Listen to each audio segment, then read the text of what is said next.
And on this episode of Beating a Dead Horse, we have this from DisneyFanatic.com. There's a lot going on at Disney. Star blames company's problems for lack of progress on new shows. Ewan McGregor is a really pitiful dude these days. He really thought his Obi-Wan Kenobi show was going to get a second season. Come on, Ewan, you know it was trash. You knew it was trash from the start. It's no secret that Walt Disney's entire entertainment division has been struggling. They are struggling on every front. Just their regular live actions, their originals, Star Wars, Marvel, everything. And they have one of the easiest jobs of all time. Imagine for a second, you work for Marvel. All you have to do is just say, okay, cool, here are the most popular comics and adaptations. We're just gonna make these. But no. They're gonna do their own thing. And it's not working. Star Wars, you have hundreds and hundreds of books so you could take ideas from. And this is what you come up with? Rey Skywalker? And now you're making a Rey Skywalker another trilogy? I mean, you guys deserve to starve at this point. Disney's CEO Bob Iger's plan to fix it was to shake up the film lineup for 2024. What does that even mean, Bob? Are you going to be putting out better content? I don't understand how Bob Iger functions at this point, though. How come the board hasn't gotten rid of this dude? Like, no one there is saying, hey, this man is running our company into the ground. Can we maybe get rid of this man? However, after a month into the new year, Disney has once again decided to change its lineup. Okay, so you have these movies and shows already done. That's what I'm gathering from this. They already have them filmed. So, you're just deciding to change up when they release? Has that ever been a problem? Has release dates ever been a problem in the movie or show industry? No, it's not. Especially with streaming, with everything on Disney Plus, you could just watch it whenever. I mean, Barbenheimer got huge numbers. People went to go see those movies back to back. So, clearly you're the problem, Disney. It's not like they have 1,000 movies that are like Schindler's List and The Green Mile, these absolute epic box office extravaganzas, and then people are like, oh, well, I can't spend money on all these things, so I'm just not going to watch them. No, you have nothing. That's why no one's watching your stuff. Last week, Disney announced that it would be adding another film to its lineup, and would be adding a new Disney Animated Studios film next November. I'm guessing maybe they're talking about Moana 2? I don't know. I don't think Moana 2 is going to save your company. But despite all the recent failures, Disney Plus had a massive hit with Percy Jackson's first season. It was okay, I think. It wasn't something I'm going to brag about, but it was okay. That's what Disney's shooting for today. That's a win for Disney. Not garbage. However, Disney did not use the momentum created by that show to announce a second season. Most experts agree that a second season is coming, but Disney has not made an official announcement yet. I think it was actually announced recently, but again, it's just up in the air rumors. And also, did it bring you money? I really want to know what's going on behind closed doors here, because when a show comes out, do you see a massive spike in numbers at all? Because I really don't see people getting Disney Plus today. Like, if you didn't have it over the past couple years, why are you getting it today, though?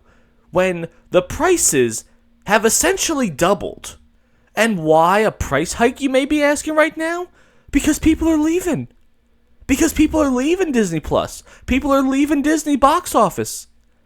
People are leaving Disney in general. They are losing on every front. Disney Plus, movie theaters, even the parks are having problems now. So why would someone today get Disney Plus? I mean, again, Percy Jackson, it wasn't dog shit, but it's not going to make me say, hey, you know what I want to do? Spend a lot of money to watch this show. Percy Jackson Season 2 is not going to bring in, 12 million people overnight?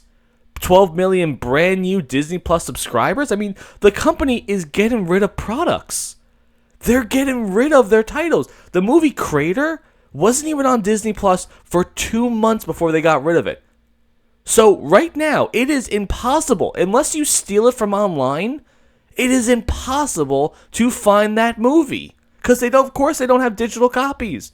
Same thing with Willow. Where's that? Oh, they've removed it. That is why I believe, just like Amazon, how they have Freevee as like a partner app, Disney Plus needs a partner app that is free and has all the stuff that they don't want to pay big bucks for, and put it on there, like I said, Willow and Crater and other things that they just canceled from existence. Put it on that thing. Make it free and have ads on it. You might make some money. And I really think free streaming services like Roku Plus, Tubi, and Freevee and Crackle, they are going to be thriving a hell of a lot more in 2024 than a lot of these places, because no one wants to pay the money. It's too much, and you're not getting anything out of it. One Disney star seems to think he knows why there hasn't been any updates on several high-anticipated new seasons. Obi-Wan Kenobi himself, Ewan McGregor, sat down for an interview with Variety to address several issues, including the second season of his Star Wars show, Obi-Wan Kenobi. McGregor blamed the problems Disney is currently facing for the lack of a second season. First of all, your show was terrible. No. Your show, Ewan, was absolutely terrible. Here is my Star Wars theory, okay? I believe they are trying to retcon the original series, and in a few years, they want to remake Star Wars with their own inclusive and diverse nature. Because think about it like this, okay? Obi-Wan Kenobi is a non-canon show. It does not make sense if you look at it within the timeline of the Star Wars films. Because, remember what Princess Leia said in that little hologram thing that Luke and Obi-Wan found? What did she say on that? Oh, you fought with my father in the Clone Wars and all this other stuff, though. Oh, okay. It wasn't, hi, Obi-Wan, remember me? I was that little girl you saved many years ago and we formed a really great relationship with? No, she didn't know who he was. So now you wanted to make a show having Obi-Wan Kenobi interact with Princess Leia.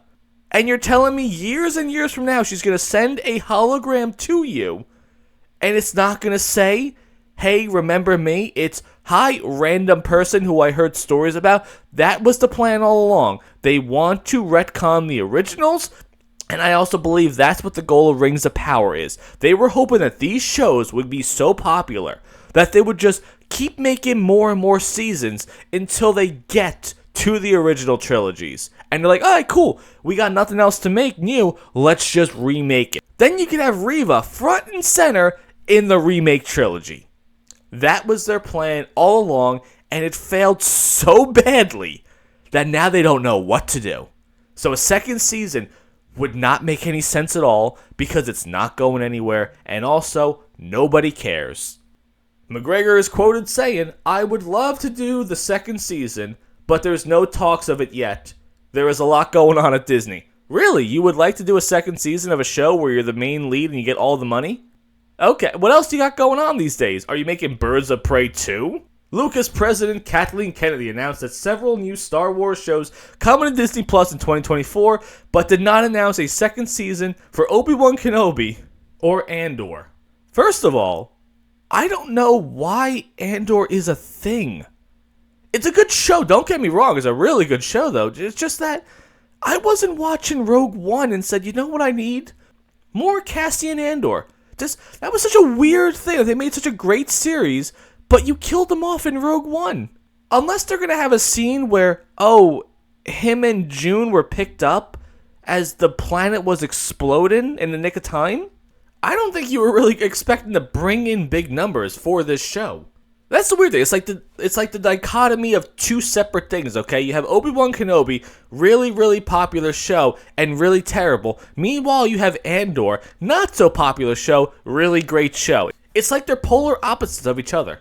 The article ends with, critics and fans mostly panned the prequel trilogy. This always confuses me. I never understand this. I didn't have a problem with the prequel series. I thought it was fun and entertaining. And I enjoyed them very, very, very much. But every time I read an article about Star Wars talking about the past, they're like, oh yeah, the prequels, they were bad. It's like, no, they weren't. Then it goes on to say, but so were the final 3 films. The final 3 films were terrible. There is no debate there. The final 3 movies, the Rey movies, were terrible. Alright, The Force Awakens wasn't terrible, okay? It was kind of a remake of New Hope in a lot of different ways. But overall, it wasn't the worst thing. Then they made The Last Jedi, that was the worst thing. And then they made The Rise of Skywalker, which was even worse.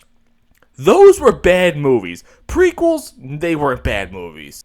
Like dozens of other Star Wars actors, McGregor has learned it's difficult to please the rabid fanbase.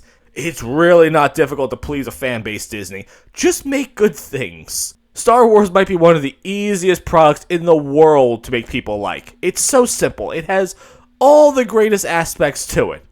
But it just goes to show you how terrible the writers at Disney and Hollywood are these days. You can't even make Star Wars good. Every single show you guys do is terrible. And you know it. So what do you guys think about that? Are we going to get a second season out of Obi-Wan Kenobi?